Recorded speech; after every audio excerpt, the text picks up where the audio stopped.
Hello all, welcome back to V.V. Today I am going to discuss about space technology.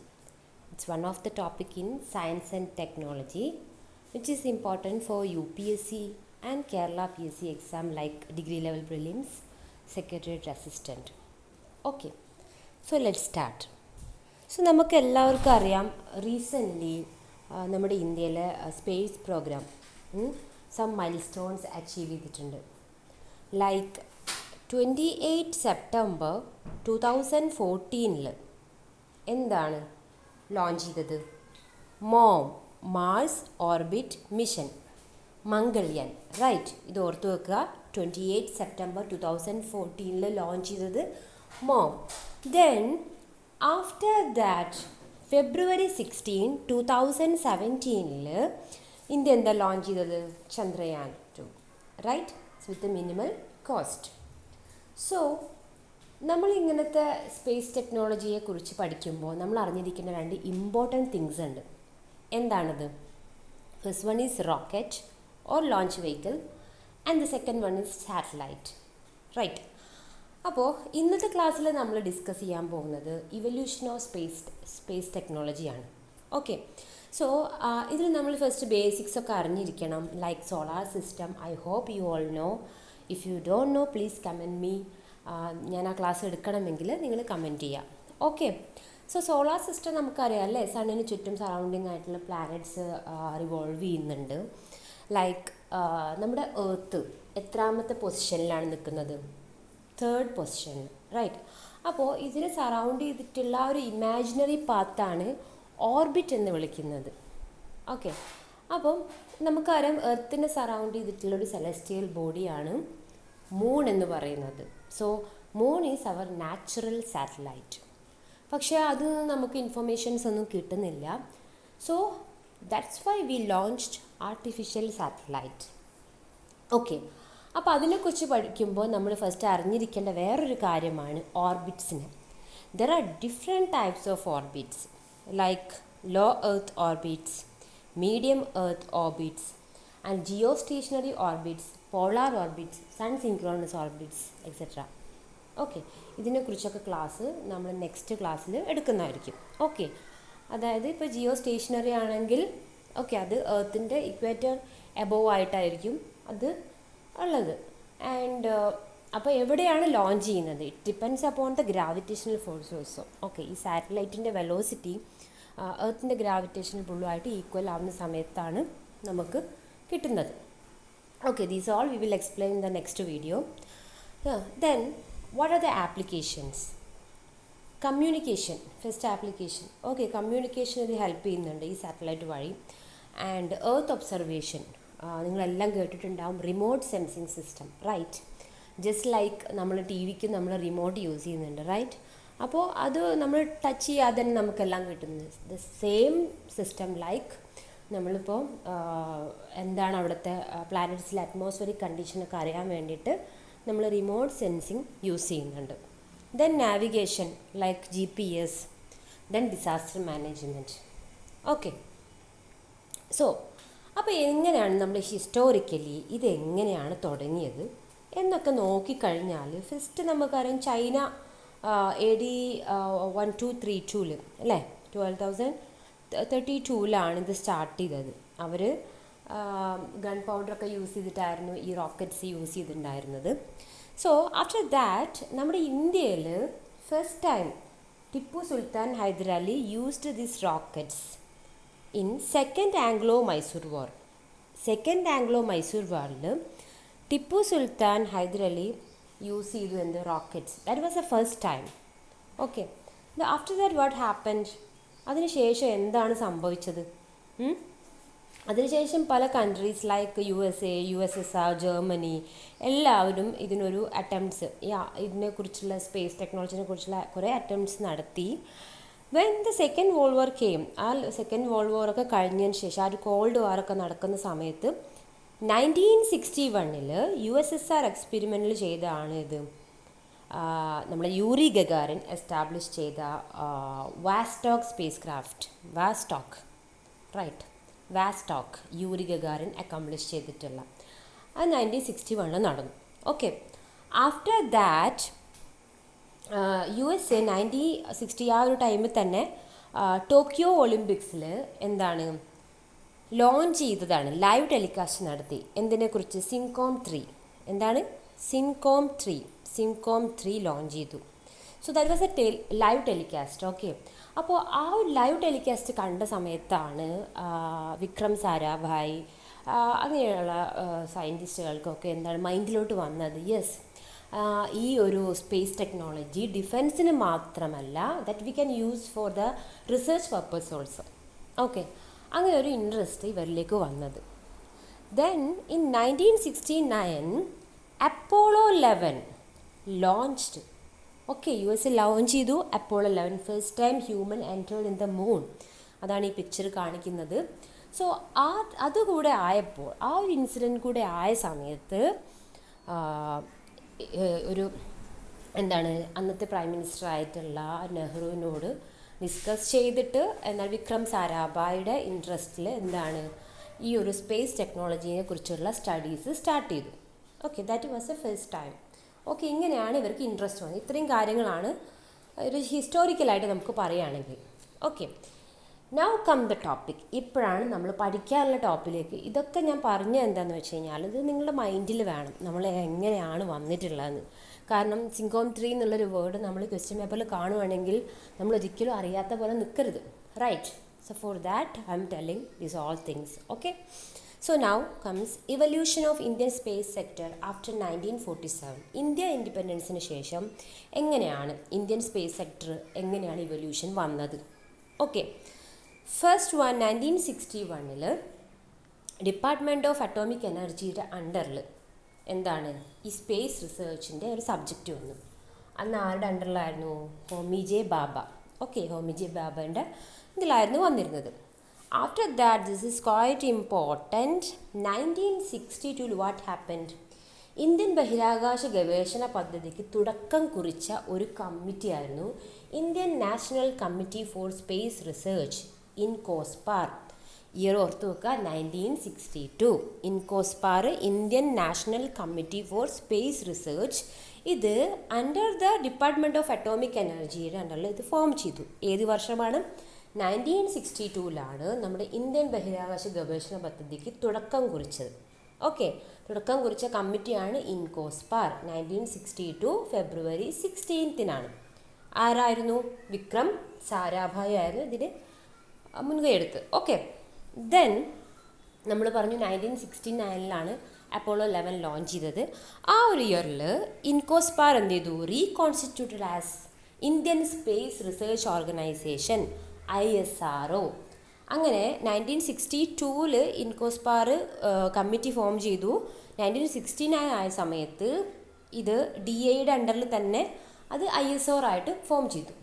Okay, പക്ഷേ ഗവൺമെൻറ്റിന് പിന്നെ തോന്നി, government of India, yes, നമ്മൾ under department of atomic energy ആവുന്ന സമയത്ത് നമുക്കൊരു full ഇപ്പം ഫിനാൻഷ്യൽ ആയാലും ഒരു ഫുൾ ഫ്ലഡ്ജ് കിട്ടില്ല എന്നുള്ള തോന്നിയപ്പോൾ അവരെന്ത് ചെയ്തു? ഒരു സെപ്പറേറ്റ് ഡിപ്പാർട്ട്മെൻറ്റ് തന്നെ ഫോം ചെയ്തു, ഡിപ്പാർട്ട്മെൻറ്റ് ഓഫ് സ്പേസ്. അങ്ങനെ ISRO ഇതിൻ്റെ അണ്ടറിൽ കൊണ്ടുവന്നു. ഓക്കെ, അപ്പോൾ ഇങ്ങനെയാണ് സംഭവിച്ചത്. 1962 ഓർത്ത് വെക്കുക, 1969 ഓർത്ത് വെക്കുക, 1972 ഓർത്ത് വെക്കുക. ഓക്കെ, അപ്പോൾ ഇന്ത്യൻ ബഹിരാകാശ ഗവേഷണത്തിൻ്റെ പിതാവാരാണ്? വിക്രം സാരാഭായ്. ISROയുടെ ആദ്യ ചെയർമാൻ ആരാണ്? വിക്രം സാരാഭായ്. ഓക്കെ, ഇനി അപ്പോൾ നമ്മൾ പിന്നെ ഓർത്ത് വെക്കേണ്ട കാര്യം, യെസ്, ഇത്രയും കാര്യങ്ങൾ ഓർത്ത് വെക്കാം. ഓക്കെ, നൗ നമ്മൾ ഇതിൻ്റെ ഓർഗനൈസേഷനെ കുറിച്ച് ജസ്റ്റ് ഒന്ന് പറയാം. ഇതിൻ്റെ ഓർഗനൈസേഷൻ PM അണ്ടറിലാണ് ഡിപ്പാർട്ട്മെൻറ്റ് ഓഫ് സ്പേസ് വരുന്നുണ്ട്. അവിടെ സ്പേസ് കമ്മീഷൻ ഉണ്ട്. ഈ സ്പേസ് കമ്മീഷനാണ് ഇതിൻ്റെ പോളിസീസ് കാര്യങ്ങളൊക്കെ തീരുമാനിക്കുന്നത്. Then it comes ISRO. Okay, ഇനി ഇതിൽ നമുക്കറിയാം ഇതിൻ്റെ അണ്ടറിൽ വരുന്ന വേറെ കുറച്ച് കാര്യങ്ങളാണിത്. Physical research laboratory, PRL. ഇതറിയപ്പെടുന്ന എന്താണ്? Cradle of space science in India. Cradle of space science in India എന്നറിയപ്പെടുന്നത് ഫിസിക്കൽ റിസർച്ച് ലബോറട്ടറിയാണ്. അതായത് ISROയുമായി ബന്ധപ്പെട്ടിട്ടുള്ള വിവിധ സബ്ജക്ട്സിൻ്റെ പ്രധാന പഠന ഗവേഷണ കേന്ദ്രമാണ് ഈ PRL വരുന്നത്. ദെൻ NARL എന്ന് പറയുമ്പോൾ national atmospheric research laboratory, north east space application centre, semi conductor laboratory, Indian institute of space science and technology ISRO, ഇതൊക്കെയാണ് ഇതിൻ്റെ അണ്ടറിൽ വരുന്നത്. ഓക്കെ, ഇപ്പം IIST ഉദ്ഘാടനം ചെയ്തത് G. മാധവൻ നായരായിരുന്നു 2007 സെപ്റ്റംബർ 14. ഓക്കെ, ഇതിൻ്റെ ഫസ്റ്റ് ചാൻസലർ ആരാണ്? IISTയുടെ ഫസ്റ്റ് ചാൻസലർ വരുന്നത് ഡോക്ടർ APJ അബ്ദുൽ കലാമാണ്.